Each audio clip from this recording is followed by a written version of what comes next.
11, that the City Council go on record in opposition to any bid to host the Olympics that does not begin with broad community discussion and deliberation, including stakeholders from surrounding communities that would be impacted were the Olympics to be held in Boston.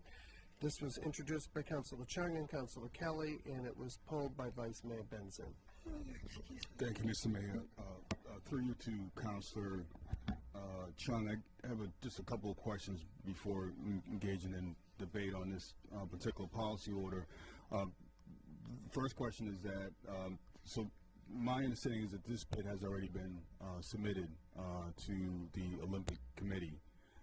And sometime in January, the winner of the bid will be notified, and in September of 2015, the International Olympic Committee will decide on who in the world gets the bid to host the Olympics. So if that's the case, then this policy was somewhat mute because the bid has already been submitted, and it's my understanding that there has been a lot of concern about public input in the initial process, and it's also my understanding that there was some public input. I believe it was Senator Donahue held a number of hearings, around 7 hearings around this particular issue through one of the Senate committees, and that was an opportunity in the early stages to have some public input, and I'm not completely satisfied with the public input. In fact, I was able to attend the Olympic Committee breakfast at MIT a couple of weeks back in the place of Mr. Mayor, who was at the National League of Cities. And a very important point was raised by one of Councilor Toomey's colleagues at the State House, and that was Representative Byron Rushing approached me and said to me, how many people of color do you count in this room today? And I can tell you just off the top who those folks were that were in the room. It was Representative Byron Rushing. It was former Senator pro tempore Mo Cowan. It was Mayor Seti Warren. And there was one other person there who I can't recall, but there were probably 5 of us in the room out of about 100 folks that were there driving this process. And so I'm the last one to say that that's an inclusive process. That I'm the first one to say that we have an opportunity here in the city of Cambridge to have a conversation about the Olympics, and to use it as an opportunity to let the folks know about the good and bad things that happen when cities host Olympics. I did have an opportunity to read Saul's comments regarding the Olympics, and his comments 1 through 5 make a lot of sense, and I'll just read them really quick. And it says the Olympic bid process is corrupt. It says the Olympic planning process is opaque and proceeding without any public input, and I completely agree with that. The Olympics never turn out well for the host city. The supposed benefits are the things taxpayers are going to pay for. And the last heading here is Metro Boston will become a virtual police state. Well, that may be true, but we need to give our community an opportunity to weigh in on this because it is a very, very important opportunity, and our community may decide not to have it. But we need to at least engage the community and learn more about why this may or may not be good for our city. So question that I have, initial question I have for Councilor Chung is, has the bid already been submitted? Councilor Chung, do you want to take a stab at that? Sure, I didn't know where I was in the queue, but are there any other questions that you had? Or that's the first question that I have, and I may or may not have any questions after that. But my understanding, if in fact the bid has already been submitted, then this policy order is mute.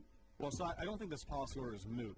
I think that the U.S. Olympic Committee is currently deciding between L.A., D.C., San Francisco, and Boston. Boston is the only city where there's been coverage within the globe and within surrounding communities, any kinds of pushback about the Olympics. So the issue is that the U.S. Olympic Committee is going to make a decision. It's going to announce it in January. And the fact of the matter is that the communities express concern, or if we express concern even about the opaqueness of the process so far, which you just admitted has been an opaque process and hasn't included a lot of the community, that is factored into the U.S. Olympic Committee's decision, which then goes forward to a bid to the International Olympic Committee.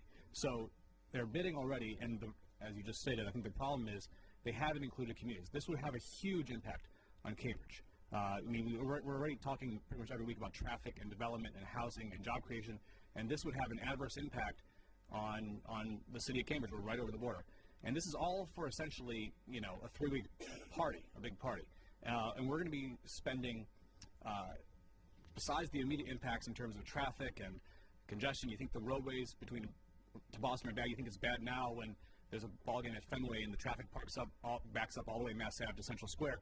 You know, imagine what it's going to be like if the Olympics were held here. We haven't been included in that discussion whatsoever. And secondly, it's not moot because we are also the elected representatives of Cambridge. And I haven't been reached out to until today by anyone on the committee that's putting forward this bid. We're the elected representation of Cambridge, and first of all, they're failing in terms of engaging the community. That's what this whole issue of opaqueness and transparency has been about. Secondly, they're not even engaging the elected leadership of the city. Cambridge is elected by proportional representation. We all represent different aspects of the city. That's one of the beautiful things about our form of elected representation. So they should be engaging all of us to know the different aspects. Secondly, beyond that immediate impact on Cambridge, there's the impact on the finances, which would impact us and the rest of the state. You know, the average cost for the games is about $20 billion. Boston's annual budget is on the order of $3 billion, less than $3 billion. The state is $36 billion. So we're talking about spending $20 billion, and this is money that's going to suck up all the attention in the room. The governor, as this comes down to the focal point, is going to be completely focused on making sure that we don't look like, if we were to get the bid from the International Olympics Committee, that we don't look like fools on the world stage, that we put off a good Olympics. And that's taking away resources in terms of mind share, in terms of attention, in terms of financial resources, away from money we could be investing in infrastructure, away from money we could be investing in jobs and workforce development, away from the affordable housing that we should be building. And it's not to say that the Olympics is going to cause all that, but the issue is what you just said in terms of opaqueness. There has not been a transparent process. They have not engaged myself or members of this body or surrounding communities or the community at large. And I think that's the fundamental issue which this order speaks to, is that if this is going to impact us, we should be part of the discussion from the very beginning. I think, you know, you made some other points about, you know, who's putting this on. This is big business. I mean, make no doubt about it. And, you know, you and I bring our color with us wherever we go. But there's a lot of people that aren't in that room that need to be represented to make sure that we're not signing up for a huge bill and huge impact on our city without even having been engaged ourselves as their representation or the community. So I think that's I disagree with you that this is moot. I think this absolutely sends a signal to the Boston 2024 group that's putting together the bid. It also sends a signal to the Olympic Committee that's going to be reviewing the bids and announcing in January that, you know what, Boston, they haven't engaged us yet. We haven't been part of the dialogue. We don't even know whether or not how this is going to impact our city. They haven't engaged our members or the members of our community. And if they were to select Boston in January, you think that next year we're going to be able to have more influence than we are right now? Right now is our point of maximum influence. Next year, they've selected us. There's going to be pressure from across the country to make sure we put forward a good bid, that we're representing well the rest of the nation, that we're competing against all the other countries that are looking at potentially hosting the Olympics, but without the huge backing without the financial backing. So I think this is not moot. I think this is a good point to make. I think the substance of this order speaks to the lack of engagement of the community, and so I think that needs to be addressed before anything else happens. Mr. Mayor, if I could just quickly address my point earlier, and that, you know, Councilor Chung, I don't disagree with a lot of what you said. My point about muteness has to do with the language in the policy order. It says that the council go on record in opposition to any bid to host the Olympics. So the bid has already been submitted. We're a few weeks away from an announcement as to what city in the country actually gets to host the Olympics. So my argument is that we should have a robust conversation about the Olympics here in our city. And so we're not providing the residents of our city to engage in a conversation that I think could be very educational. I think it could address some issues. For example, you know, we are struggling with issues around transportation infrastructure. How do we fund the Red Line? How do we fund public transportation?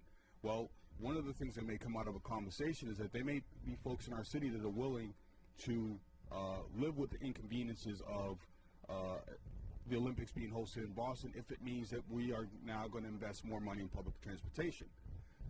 I'm not in a position to make that decision right now. I want to hear more from the public about this particular issue. I want to hear more from the business community. Why were there only a handful of people of color in a room at MIT representing both the elected officials but also the business community? So I want to know all of these answers to a lot of these questions, and we're not going to do that if we're simply sending a message today saying, well, we're going to be in opposition to any bid, aside from the fact that the bid has already been submitted. So, you know, I think that it's within the power of this body to help convene our city, to have an important conversation that hasn't been had, and I totally agree with you on that. And I know that historically Olympics have not been good for cities, but maybe this is one instance where it could be good, and we may be able to create jobs, and we may be able to create opportunities for people across the Commonwealth. I don't know that. I'm not in a position to make that decision. So my hope is that through the Committee on Neighborhood and Long-Term Planning and the Committee on Economic Development, that we host a number of hearings, that we bring some of these folks from the Olympic Committee before us, and we bring the business community before us, and we say that, you know, we've got these concerns, these issues, we'd like you to have a conversation with us. I think that's more productive than sitting here now and saying, well, we're just going to be in opposition to any bid, aside from the fact that the bid has already been submitted. So I'm not sure what good that does. Mr. Mayor. So Hang on for a minute. We're going to go in order here. So it's Councilor Mazin, and then Councilor McGovern, then Councilor Toomey, then Councilor Chung. Okay. I'll be brief for everyone's sanity. I disagree with the Vice Mayor here. I think it's not a moot point. I think this is the time to send a message. I also think the USOC, the U.S. Olympic Committee, will receive that message and understand it, even if it's a message we're really sending to the Boston 2024 people. Importantly, I think that they did it wrong, and they need to understand that. Not engaging us, not engaging community members, and then making disparaging comments about the fact that community members wanted to be engaged. They can very easily just make a quick about face, tighten things up, reach out to people and start the conversation, and that's really on them. I invite all kinds of committee meetings, and I think we can get the energy going and flowing, but let's just send them a quick, hopefully polite message, and it doesn't say that we will not support any bid. It says we will not support any bid that does not also include stakeholders from the community, and start with the community. I think it's a very clear, very fair message. Councilor McGovern. Thank you. So I have a suggested amendment to fix the wording around the bid, because I do think it's the wording. The bid has been submitted, so you can't necessarily oppose the bid if the bid's been submitted, but the essence of this, and I think, you know, and we received, just to be clear to everybody, because we did receive some emails from folks saying, pass this in opposition to the Olympics. This isn't, you can't put the period after the council go on record in opposition to the Olympics. There's not a period there. We're not saying that by passing this, we're not saying we're opposing the Olympics. We're saying there needs to be a community process that we're all involved in, and until that happens, we're not happy with the way things are going. And I think that's a legitimate position to take.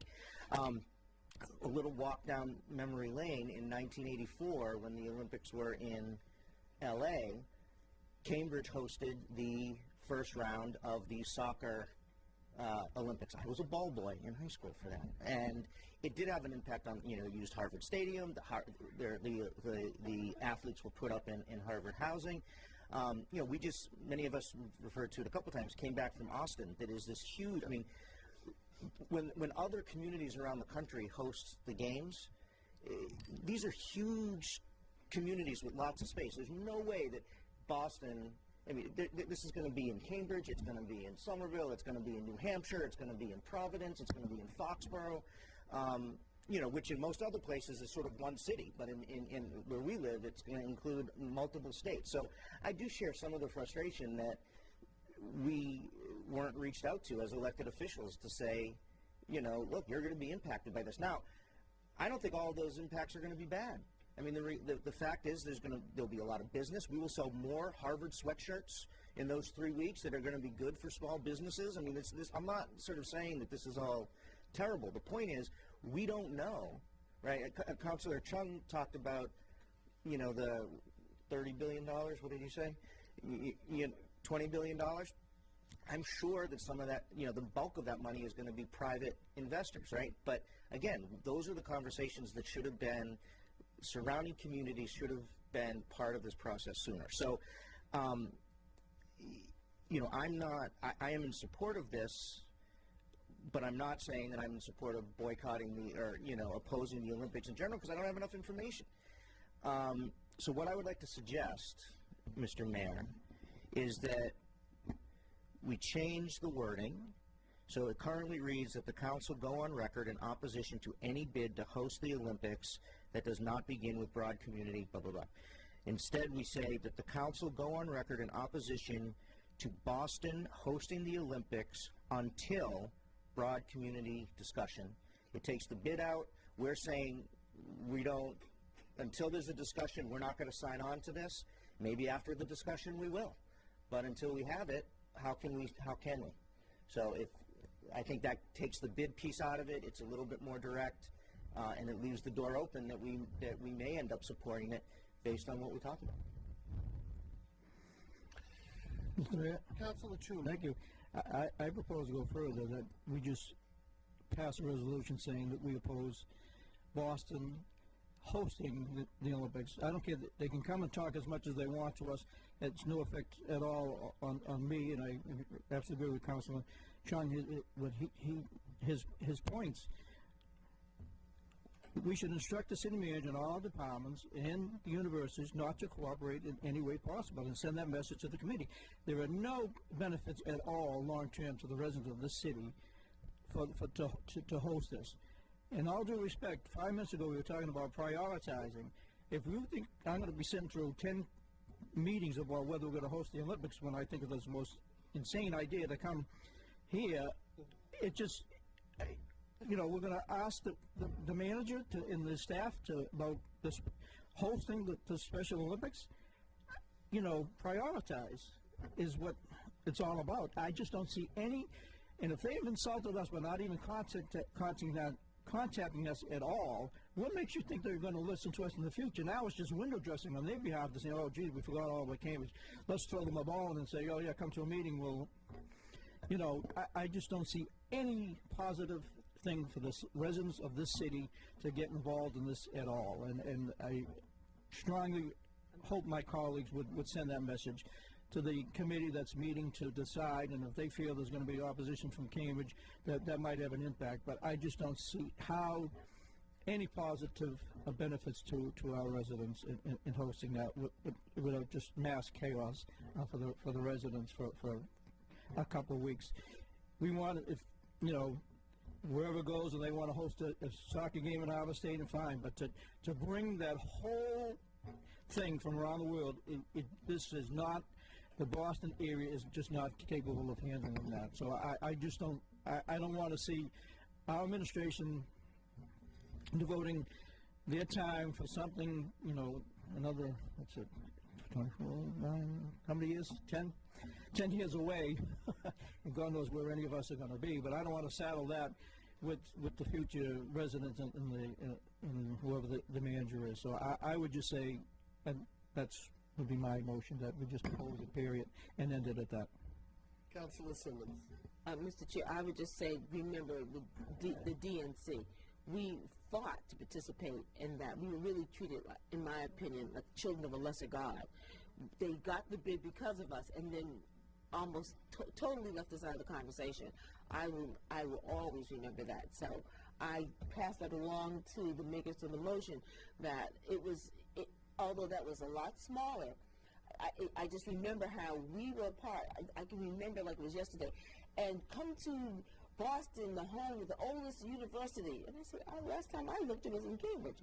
But there was that kind of attitude. So I think we're all right for different reasons that, what is going to be the greater good for our community to host it. I mean, I can't even imagine why we were even, the city of Boston was even nominated. It just seems, from what I've seen to all the cities that I've visited that have had the Olympics, we're far, far too small.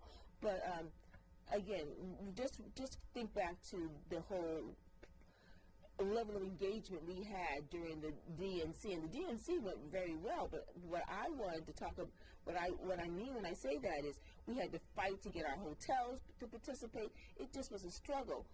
When we were when the bid was won on our backs, and then when all the benefits were doled out, we were in short supply of getting anything back. Thank you, Mr. Chair. Thank you. I'm just going to speak very briefly that my opposition does not run the same way that I'm hearing in this room, and I will say that there is a volunteer group of folks that have been trying to sell Boston as a city. The plans for that are not solidly in place. There is a schematic, so to speak, of what this would look like.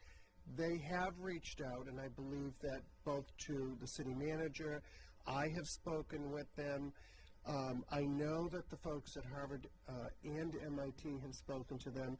I don't know that anybody has publicly endorsed this, but it is to let people know what they're thinking. There is very limited, obviously Cambridge would be affected by this because of the proximity. There is a very, very substantial contribution of housing that would wind up being low-income and moderate-income housing that would be contributed to the city of Boston. There conceivably could be some housing that would be contributed to the city of Cambridge.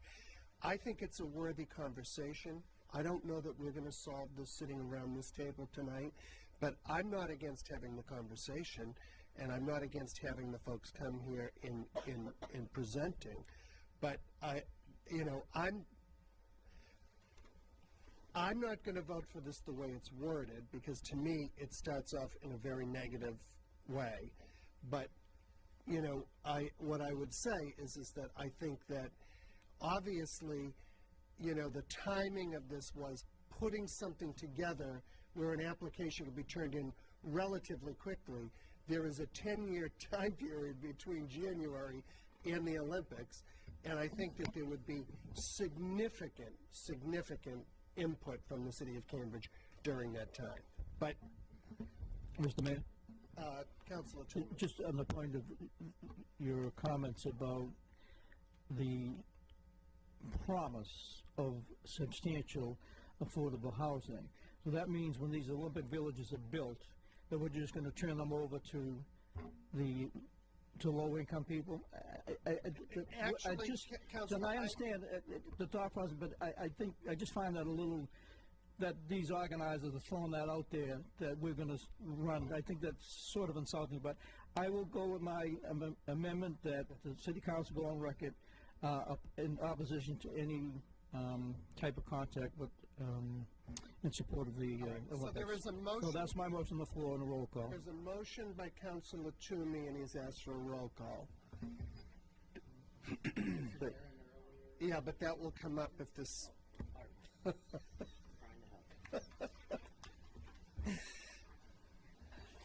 On the amendment offered by Councilor Toomey, Vice Mayor Benzin. Present.